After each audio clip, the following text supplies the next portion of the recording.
How do you calculate inherent risk and residual risk? There are different steps. There are 5 steps to help you identify and mitigate your company's inherent and residual risk, which includes conducting a risk assessment. A risk assessment is a thorough analysis of your organization and its business processes to identify potential issues that could present a risk to your company. Analyzing how your data is stored, who has access to it, and how it is secured is one key pillar of a risk assessment. I have made a separate video on risk assessment and complete steps how to do it, which you can go and watch for better understanding. Creating a risk register. Risk register documents the details about the inherent and residual risk your company faces, along with the controls in place to prevent them. Ideally, risk register should also include information of each documented risk, liability, and potential impact, which brings us to the next step in the risk assessment process.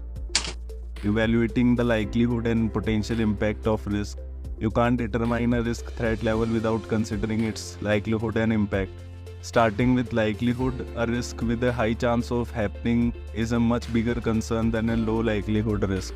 Meanwhile, potential impact measures the impact on your company if the risk becomes a reality. This includes direct financial consequences like lost assets or other impact like reputation damage. When determining your company's risk tolerance and current risk level, you need to carefully evaluate the likelihood and impact of each risk you identify.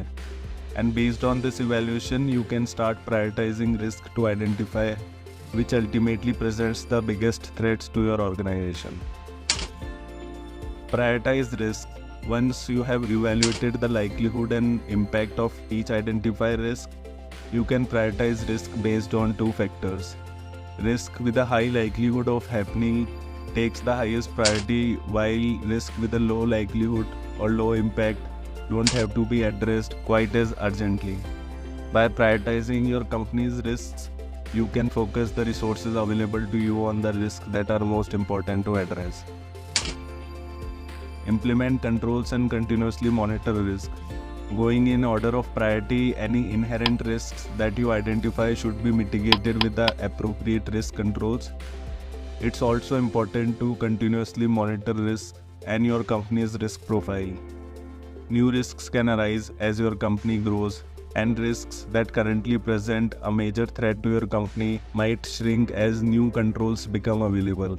So it's a good idea to monitor risk continuously via routine risk assessments.